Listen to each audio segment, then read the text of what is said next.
ಡಿ.ಕೆ. ಶಿವಕುಮಾರ್ ನೇತೃತ್ವದಲ್ಲಿ ಈಗಾಗಲೇ ಹೊಸ ಸರ್ಕಾರವೇನೋ ರಚನೆ ಆಗಿದೆ. ಆದರೆ ಸಂಪುಟ ಬಂದಿದ್ದರೂ ಕೂಡ ಇನ್ನೂ ಅನೇಕ ಸಚಿವರು ತಮಗೆ ಹಂಚಿಕೆ ಮಾಡುವಂಥ ಖಾತೆ ಬಗ್ಗೆ ಇನ್ನೂ ಸಂಪೂರ್ಣವಾಗಿ ಸಮಾಧಾನ ಹೊಂದಿಲ್ಲ. ಅದರಲ್ಲೂ ಬೆಂಗಳೂರಿನ ಖಾತೆ ಬಗ್ಗೆ ಹೇಳಬೇಕು ಅಂದರೆ ನಗರಾಭಿವೃದ್ಧಿ ಬೆಂಗಳೂರು ಅಭಿವೃದ್ಧಿ ಖಾತೆಯನ್ನು ಕೃಷ್ಣ ಬೈರೇಗೌಡರಿಗೆ ನೀಡಿದರೂ ಕೂಡ BDA ಮತ್ತು BMRDA ನೀಡಿಲ್ಲ. ಹೀಗಾಗಿ ಈ ವಿಚಾರಕ್ಕೆ ಸಂಬಂಧಪಟ್ಟಂತೆ ಇದುವರೆಗೂ ಕೂಡ ಕೃಷ್ಣ ಬೈರೇಗೌಡರು ಅಧಿಕೃತವಾಗಿ ಚಾರ್ಜನ್ನು ತೆಗೆದುಕೊಂಡಿಲ್ಲ.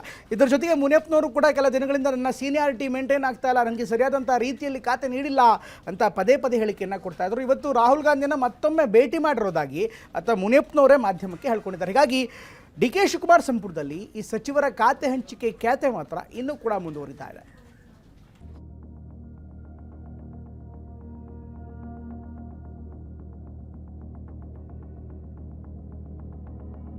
ಆಸೆಗಳು ಬೇಕಾದಷ್ಟು ಜನರಿಗೆ ಎಲ್ಲರಿಗೂ ಇರ್ತದೆ.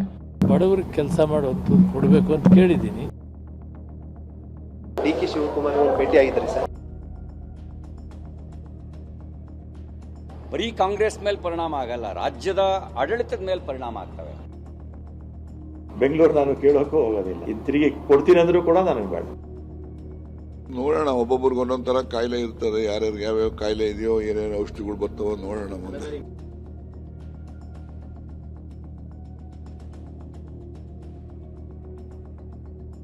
ಮಂತ್ರಿಗಿರಿ ಸಿಗದವರಿಗೆ ಖಾತೆ ಮೇಲೆ ಕಣ್ಣು, ಖಾತೆ ಕೊಟ್ಟವರಿಗೆ ಬದಲಾವಣೆಯ ಖ್ಯಾತೆ. ಇದು ಕಾಂಗ್ರೆಸ್ ಪಕ್ಷದೊಳಗಿನ ಸದ್ಯದ ಬೆಳವಣಿಗೆ. ಹೌದು ವೀಕ್ಷಕರೇ, 13 ಸಚಿವರು ಪ್ರಮಾಣ ವಚನ ಸ್ವೀಕರಿಸಿ ನಾಳೆಗೆ 1 ವಾರ. ಆದ್ರಿನ್ನೂ ಖಾತೆ ಕೊಟ್ಟ ಬಗೆಗಿನ ಗೊಂದಲಗಳು ಸರಿ ಹೋಗಿಲ್ಲ. ಮೊದಲಿಗೆ ರಾಮಲಿಂಗಾರೆಡ್ಡಿ ತಮಗೆ ಜಲಸಂಪನ್ಮೂಲ ಬೇಡ, ಬೆಂಗಳೂರು ನಗರಾಭಿವೃದ್ಧಿಯೇ ಬೇಕು ಅಂತ ಪಟ್ಟು ಹಿಡಿದು ಕೂತಿದ್ರು. ರಾಜೀನಾಮೆನೂ ಕೊಟ್ಟಿದ್ರು. ರಾಜೀನಾಮೆ ಕೊಟ್ಟ ಮಾರನೇ ದಿನವೇ ಕಾಂಗ್ರೆಸ್ ಕಲಿಗಳು ಈ ಗಾಯಕ್ಕೆ ಮದ್ದರೆದಿದ್ರು. ಈಗ ಇದೇ ಖಾತೆ ಸಿಕ್ಕಿರೋ ಕೃಷ್ಣ ಬೈರೇಗೌಡ ಈವರೆಗೂ ಅಧಿಕಾರ ವಹಿಸಿಕೊಂಡಿಲ್ಲ.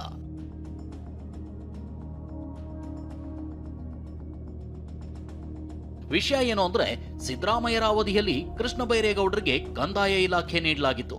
ಅಲ್ಲಿ ಉತ್ತಮವಾಗಿ ಕೆಲಸ ಮಾಡಿರೋ ಈ ನಾಯಕನಿಗೆ ಡಿ.ಕೆ. ಶಿವಕುಮಾರ್ ಸಂಪುಟದಲ್ಲಿ ಬೆಂಗಳೂರು ನಗರಾಭಿವೃದ್ಧಿ ಖಾತೆ ನೀಡಲಾಗಿದೆ. ಸಮಸ್ಯೆ ಶುರುವಾಗಿದ್ದೆ ಇಲ್ಲಿಂದ. ಖಾತೆ ಕೊಟ್ಟ ಡಿ.ಕೆ. ಶಿವಕುಮಾರ್ ತಮ್ಮ ಬಳಿಯೇ BDA ಹಾಗೂ BMRDA ಇಟ್ಕೊಂಡಿದ್ದಾರೆ. ಅಲ್ಲಿಗೆ ಕೃಷ್ಣ ಬೈರೇಗೌಡರು GBAಯನ್ನಷ್ಟೇ ಒಳಗೊಂಡು ಇಲಾಖೆ ನಡೆಸಬೇಕಿದೆ. ಇದಕ್ಕೆ ತಕರಾರೆತ್ತಿರೋ ಕೃಷ್ಣ ಬೈರೇಗೌಡ ರೆಕ್ಕೆ ಪುಕ್ಕ ಕಿತ್ತು ಖಾತೆ ಕೊಟ್ಟಿದ್ಯಾಕೆ ಅನ್ನೋ ಖ್ಯಾತೆ ತೆಗೆದಿದ್ದಾರೆ. ಈ ಕಾರಣಕ್ಕೆ ಪ್ರಮಾಣ ವಚನ ಸ್ವೀಕರಿಸಿ ವಾರವಾಗ್ತಾ ಬಂದರೂ ಅಧಿಕಾರ ವಹಿಸಿಕೊಂಡಿಲ್ಲ. ಈ ಬಗ್ಗೆ ನಿನ್ನೆ ಮುಖ್ಯಮಂತ್ರಿ ಜೊತೆಗೆ ಸುದೀರ್ಘ ಚರ್ಚೆಯನ್ನು ನಡೆಸಿ ಕೊಡೋದಾದ್ರೆ ಪೂರ್ಣ ಪ್ರಮಾಣದ ಇಲಾಖೆ ನೀಡಿ ಅಂತ ಮನವಿ ಇಟ್ಟಿದ್ದಾರೆ. ಈಗ ದೆಹಲಿಯಲ್ಲೂ ವರಿಷ್ಠರ ಮುಂದೆ ಇಂಥ ಅಹವಾಲು ಕೊಂಡೊಯ್ದಿದ್ದಾರೆ. ದೆಹಲಿಯಲ್ಲಿ AICC ಅಧ್ಯಕ್ಷ ಮಲ್ಲಿಕಾರ್ಜುನ ಖರ್ಗೆ ಅವರನ್ನ ಭೇಟಿಯಾಗುವ ಸಾಧ್ಯತೆ ಇದೆ. ಇದು ಕೃಷ್ಣ ಬೈರೇಗೌಡರ ಕಥೆಯಾದ್ರೆ KH ಮುನಿಯಪ್ಪ ಅವರದ್ದು ಮತ್ತೊಂದು ವ್ಯಥೆ. ಈ ಹಿಂದೆ ಕೊಟ್ಟಿದ್ದ ಆಹಾರ ಖಾತೆಯನ್ನೇ ನೀಡಿದ್ದಕ್ಕೆ KH ಮುನಿಯಪ್ಪ ಸಿಟ್ಟಾಗಿದ್ದಾರೆ. ರಾಹುಲ್ ಗಾಂಧಿ ಸಮ್ಮುಖದಲ್ಲಿ ಈ ಅಸಮಾಧಾನವನ್ನು ತಣಿಸಲಾಗಿದೆ. ಹೀಗಿದ್ರೂ ಖಾತೆ ಬದಲಾವಣೆಯ ಆಸೆಯನ್ನ ಮುನಿಯಪ್ಪ ಬಿಟ್ಟಂತೆ ಕಾಣ್ತಿಲ್ಲ.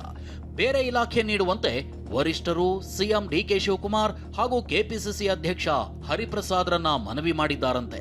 ಇಷ್ಟೇ ಅಲ್ಲದೆ ಇವತ್ತು ಬೆಂಗಳೂರಿಗೆ ಬಂದಿದ್ದ ಲೋಕಸಭೆ ವಿಪಕ್ಷ ನಾಯಕ ರಾಹುಲ್ ಗಾಂಧಿ ಅವರೊಂದಿಗೂ ಚರ್ಚಿಸಿದ್ದಾರೆ. ಅಧಿಕಾರ ಸ್ವೀಕಾರ ಮಾಡಿದ್ದೀನಿ, ನಿನ್ನೆನೆ ಮೀಟಿಂಗ್ ಮಾಡಿದ್ದೀನಿ, ನಿನ್ನೆನೆ ಅಧಿಕಾರ ಸ್ವೀಕಾರ ಮಾಡಿದ್ದೀನಿ. ಕೆಲಸ ಶುರುವಾಗಿದೆ. ನಾನು ಅಪೀಲ್ ಮಾಡಿದ್ದೀನಿ. ನಾನು ಸೀನಿಯರ್ ಇದ್ದೀನಿ. ನನಗೆ ಒಂದು ಬಡವರಿಗೆ ಕೆಲಸ ಮಾಡೋದು ಕೊಡಬೇಕು ಅಂತ ಕೇಳಿದ್ದೀನಿ. ರಾಹುಲ್ ಗಾಂಧಿಗೆ ಹೇಳಿದ್ದೀನಿ, AICC ಅಧ್ಯಕ್ಷರಿಗೆ ಹೇಳಿದ್ದೀನಿ, ಮತ್ತು ನಮ್ಮ ಮುಖ್ಯಮಂತ್ರಿಗಳಿಗೆ ಹೇಳಿದ್ದೀನಿ, ಹರಿಪ್ರಸಾದ್ ಅವ್ರಿಗೂ ಹೇಳಿದ್ದೀನಿ. ಅದು ಏನು ತೀರ್ಮಾನ ತಗೊಳ್ತಾರೆ ಅವ್ರಿಗೆ ಬಿಟ್ಟಿದ್ದು. ನಾನು ಮುಂದೆ ಇಟ್ಟಿದ್ದೀನಿ ಸರ್. ಈಗ ಸಮಾಜ ಕಲ್ಯಾಣ ಖಾತೆ ಬಗ್ಗೆ ತಾವು ಹೆಚ್ಚು ಒಲವು ತೋರಿಸಿದ್ರಿ. ಯಾವ ಖಾತೆ ಕೊಟ್ಟರು ಕೆಲಸ ಮಾಡ್ತೀನಿ. ಅವರು ಹೈಕಮಾಂಡ್ಗೆ ಬಿಟ್ಟಿದ್ದು. ಕಾಂಗ್ರೆಸ್ನೊಳಗಿನ ಈ ಗೊಂದಲ 2ನೇ ಪಟ್ಟಿ ಬರೋವರೆಗೂ ಪರಿಹಾರ ಆಗುವಂತೆ ಕಾಣ್ತಿಲ್ಲ.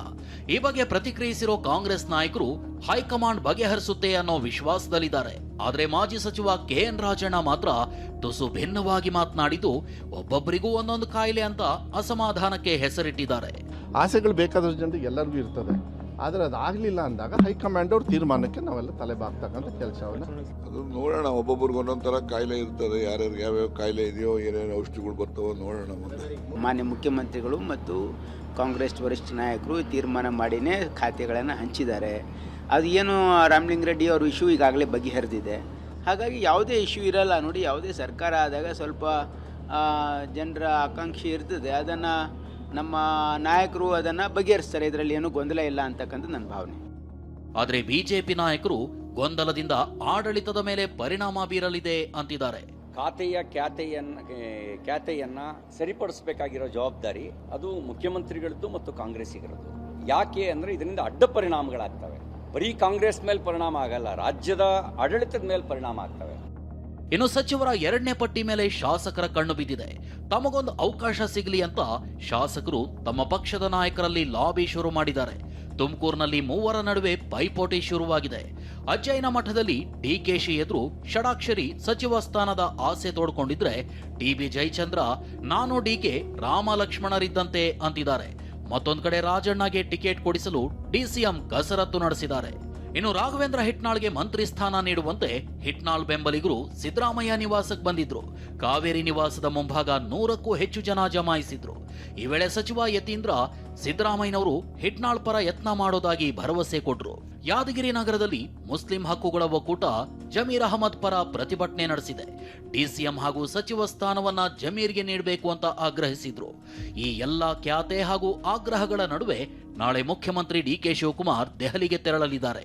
ಸೋನಿಯಾ ಗಾಂಧಿ, ರಾಹುಲ್ ಗಾಂಧಿಯನ್ನ ಭೇಟಿಯಾಗಿ ಮಾತುಕತೆ ನಡೆಸ್ತಾರೆ. ಸಿಎಂ ಆಗಿ ಪ್ರಮಾಣ ವಚನ ಸ್ವೀಕರಿಸಿದ ನಂತರ ಇದೇ ಮೊದಲ ಬಾರಿ ಸೋನಿಯಾ ಗಾಂಧಿಯನ್ನ ಭೇಟಿಯಾಗ್ತಿದ್ದು ಕೃತಜ್ಞತೆ ಸಲ್ಲಿಸಲಿದ್ದಾರೆ. ಇದೇ ಭೇಟಿಯಲ್ಲಿ ಸಚಿವ ಸ್ಥಾನ ಹಾಗೂ ಸಚಿವಾಕಾಂಕ್ಷಿಗಳ ಬಗ್ಗೆ ಚರ್ಚೆ ಮಾಡ್ತಾರಾ ಅನ್ನೋದನ್ನ ಕಾದು ನೋಡಬೇಕಿದೆ. ದೆಹಲಿಯಿಂದ ಮಹೇಶ್ ಜೊತೆ ಈರಣ್ಣ, ಟಿವಿ9 ಬೆಂಗಳೂರು.